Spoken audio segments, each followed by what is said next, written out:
नमस्कार बहनों और भाइयों, आपका अंग्रेजी ज्ञान सागर की गंगा में स्वागत है। ज्ञान गंगा यहाँ पर जो टेंस की चली हुई थी वो प्रेजेंट परफेक्ट पे आ चुकी है और अब आज हम आपको प्रेजेंट परफेक्ट टेंस के बारे में बताएंगे। इसकी क्या पहचान है, इसका क्या फॉर्मूला बनता है, कौन सी इसमें वर्ब लगती है, कौन सा हेल्पिंग वर्ब लगती है, इसके बारे में संपूर्ण जानकारी दी जाएगी। जो भी जिज्ञासाएं रह जाती हैं वो सब समाप्त करी जाएंगी। इसके बाद में आपको कभी भी कोई भी किताब पढ़ने की जरूरत नहीं होगी, ये मेरा दावा है। अगर आप मेरी वीडियो को ध्यान से देखेंगे तो भविष्य में कभी भी कोई भी झिझक नहीं रहेगी सेंटेंस बनाते समय। तो आप मेरी वीडियो देखें और मेरे इस चैनल को लाइक करें, सब्सक्राइब करें और इसमें जो बेल आइकन लगा हुआ है उसको भी आप जो है दबाएं, ताकि जैसे ही कोई नई वीडियो बने आपको नोटिफिकेशन आ जाए। तो आप वीडियो को देखें। देखिए, प्रेजेंट परफेक्ट टेंस के बारे में हम बताते हैं। सबसे पहले उसकी पहचान के बारे में बताएंगे, फिर अफर्मेटिव जो सेंटेंस होते हैं, जो सकारात्मक वाक्य होते हैं। अफर्मेटिव का मतलब होता है सकारात्मक वाक्य जो होते हैं जिसमें सीधी सीधी बातें करी जाती हैं, वो बताए जाएंगे। तो सबसे पहले पहचान क्या होता क्या है present perfect tense. Present perfect समय की वह अवस्था होती है वर्तमान काल में जिसमें काम अभी अभी खत्म हुआ है, यानी कि खत्म हो चुका है। जो कोई भी काम है वो खत्म हो चुका है या अभी अभी खत्म हुआ है, तो उसके बारे में बताया जाता है। तो उसमें क्या है, वाक्य के अंत में चुका है, चुकी है, चुकी है, आ है, ई है, जैसे आई है, आया है, ये तथा ए है, खाए हैं। तो इस तरीके के वाक्य अंत में आते हैं, अर्थात कार्य पूर्ण हो चुका है या अभी अभी कार्य हुआ है। तो ये तो उसकी पहचान है। वाक्य को देखेंगे तो अपने आप ही पहचान हो जाएगी कि ये भाई परफेक्ट है। अब इसमें हेल्पिंग वर्ब जो यूज होती है वो होती है हैज और हैव। अब फिर वही भाई दो बातें हैं इसमें। अब बच्चे इन्हीं में ही अक्सर गलतियां करते हैं कि कहाँ हैज लगाना कहाँ हैव लगाना, जब खेल जाते हैं और सिर पकड़ के बैठ जाते हैं, अरे क्या करें, एक दूसरे से पूछताछ करेंगे एग्जामिनेशन में, झट वहीं पे ये क्या पूछ रहे हो और रहा से गुड गोबर एक। तो सबसे पहले ये है कि भाई हम पहले से ही समझ लें कि हैज कहाँ लगेगा, हैव कहाँ लगेगा। देखो, जिंदगी निकल जाती है और जब हम कभी भी कोई एप्लीकेशन लिखते हैं, जब बड़े हो जाते हैं तब भी भूल जाते हैं हैज हैव कहाँ लगता है। तो आप देखिए, मैं बताता हूं कि कहाँ लगता है हैज और हैव। जो कोई भी पर्सन है, सब्जेक्ट जो है वो सिंगुलर है और थर्ड पर्सन है। सबसे पहले मैं हैव के बारे में बता दूं, वो जहां भी आई लगेगी, आई सिंगुलर होती है और सिंगुलर पर्सन है और फर्स्ट पर्सन है, और जहां सेकंड पर्सन सिंगुलर जो है होता है, जैसे यू सेकंड पर्सन है, तो वो जो है वहां पर भी हैव का प्रयोग होता है। और प्लूरल, जो कोई भी प्लूरल है, अदर जो है नाउन प्लूरल है, वहां पर भी जो है हैव का प्रयोग होगा। तो कहां कहां पे होगा, आई, यू, वी, दे, और भी कोई प्लूरल चीजें हैं, कोई नाउन है, वहां पर भी होगा, हैव का प्रयोग होता है। अब बचा हैज। हैज कहां होता है, थर्ड पर्सन में होता है। थर्ड पर्सन सिंगुलर के साथ में, सिंगुलर नाउन के साथ में प्रयोग होता है, जैसे ही, सी, इट, मोहन, राम एटसेट्रा, जितने भी हैं उन सब के साथ में क्या लगेगा, हैज का प्रयोग होगा। ये कान में गांठ मार लेना, दिमाग में गांठ मार लेना कि भाई यहीं पे ही हैज और हैव का प्रयोग होता है। कंफ्यूज होने की जरूरत नहीं है बिल्कुल भी। ही सी इट के साथ में तो होता है हैज, और आई यू वी दे के साथ में होता है हैव का प्रयोग। अब आती है वर्ब की बात। तो भाई इसमें वर्ब का प्रयोग होता है थर्ड फॉर्म। इसमें थर्ड फॉर्म होती है वर्ब की। तो फॉर्मूला क्या बना हमारा, सबसे पहले सब्जेक्ट आता, फिर हैज या हैव आएगी, उसके बाद में वर्ब की थर्ड फॉर्म और ऑब्जेक्ट आता है। तो अब फटाफट क्या करते हैं, हम कुछ एग्जाम्पल लेते हैं ताकि हमारा रिवीजन हो जाए।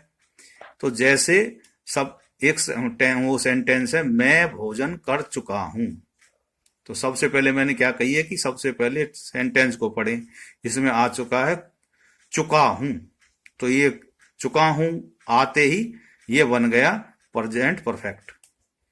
अगर होता चुका था तो हो जाता पास्ट परफेक्ट।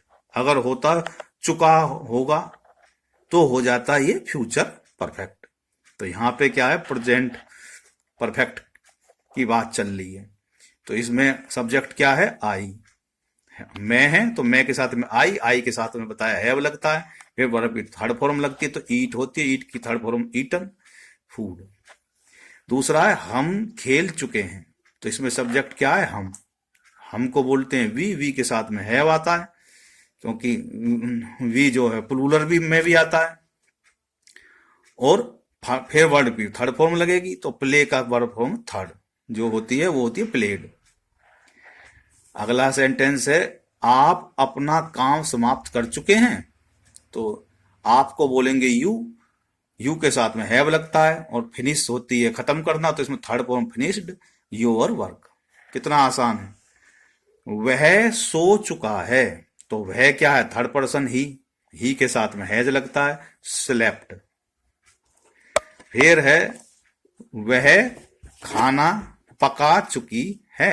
तो चुकी है समझ लो लड़की है कोई, तो लड़की के लिए सी का प्रयोग होगा, सी हैज कुक्ड फूड। उन्होंने कार खरीद ली है। तो उन्होंने का को क्या कहते हैं, दे हैव, दे के साथ में हैव लगेगा, they have brought a car. Prem ने प्रश्न हल कर लिए हैं।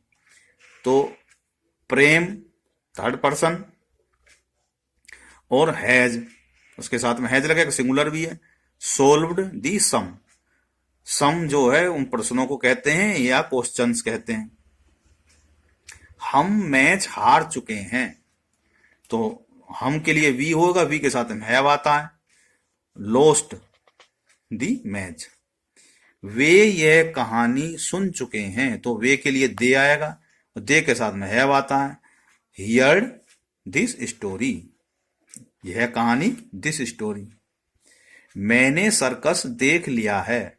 तो मैंने की जगह पे क्या आएगा, आई के साथ में हैव के साथ में वर्ब की थर्ड फॉर्म सीन दी सर्कस।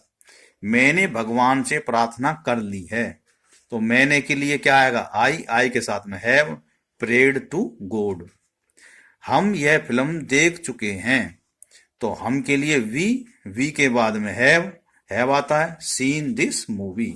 तो इस प्रकार से क्या है, ये वाक्य मैंने 12 वाक्य आपको बताए हैं। इन्हीं के आधार पे आपको अपनी अभ्यास करना है। देखो वीडियो देखने से कुछ नहीं होता कि हम वीडियो देख लिया साहब हमारा तो ज्ञान आ गया। ज्ञान आता है अभ्यास करने से। आप अभ्यास नहीं करेंगे तो जरा सी देर में स्किप्ट हो जाएगा दिमाग में से, फिर कहेंगे गुरुजी खाक गुरुजी हैं। अरे गुरुजी क्या रास्ता दिखाते हैं, गुरुजी ने रास्ता दिखा दिया, आपका जितनी भी जिज्ञासा है वो शांत कर दी, भाई कहाँ हैज लगता है कहाँ हैव लगता है? और गुरुजी ने अपना रास्ता बता दिया आपको, भाई अब गुरुजी की बात मानो कि भाई आप अभ्यास करो। तो उससे पहले ध्यान देने वाली बातें क्या हैं, सबसे पहले तो है वाक्य को ध्यान से समझो कि वह किस टेंस का है, क्योंकि टेंस मिले जुले से बहुत से कभी माइंड में आ जाते हैं। तो सबसे पहले 1-2 बार वाक्य को पढ़ो टेंस किसका है। उसके बाद में सब्जेक्ट की पहचान करो कि उसका स्वरूप क्या है, सिंगुलर है, प्लूरल है, फर्स्ट पर्सन है, थर्ड पर्सन है। Like I we you they, उसमें यूज लगेगा या ही सी इट आएगा। जब हम ये क्लियर हो जाएगा दिमाग में तो अपने आप ही हैज और हैव की चेन हो जाएगा। जब ये दोनों हो गए तो उसके बाद में वर्ब की थर्ड फॉर्म फटाक देने से लगा दो, वर्ब की थर्ड फॉर्म को चयन करना है। इसके बाद यदि कोई ऑब्जेक्ट हो तो वह लगाना होता है। भाई इसके बाद में क्या है कि दिन में 2 बार इसका फॉर्मूला जरूर लिख के देखना है। कुछ करो या ना करो, भाई फॉर्मूला जरूर लिख के देख लो। फिर कम से कम 5 वाक्य रोजाना निर्माण करने चाहिए, तभी बनोगे ज्ञानी। देखिए, इस प्रकार से मैंने ये जो है आपको कुछ सेंटेंस भी बताए और पहचान बताई। देखो, आपको ये वीडियो इसको देखो, आपको अच्छी लगे तो अपने दोस्तों से बताओ। और देखो, मैंने पहले भी कहा है कि भाई देखो, वीडियो देखने से कुछ नहीं होता, अभ्यास करने से होता है। तो अभ्यास करें और रोजाना जो है फॉर्मूले को लिखा करें। और आप नियम बना लें कि भाई हमको तो जो है ये 2-4 सेंटेंस बनाने हैं, याद में रखने हैं। वो 10 दिन की मेहनत है। 10 दिन की मेहनत करने के बाद में आपको याददाश्त दिमाग में चढ़ जाएगी। जो बचपन में सीख लेता है ना, फिर भूलता नहीं है कभी भी। और जो बचपन में कच्चा रह जाता है तो आगे तक बस इधर उधर जो कोई पूछता है ना तो शर्मिंदा हो जाते हैं। इंटरव्यू में भी जाते हैं तो बताओ, अभी पक्का कर दो अपने पैरों। तो इसलिए आगे जा देना कहते हुए अपनी वाणी को यही विराम देता हूँ। भारत माता की जय। जय हिंद, जय भारत। बहुत बहुत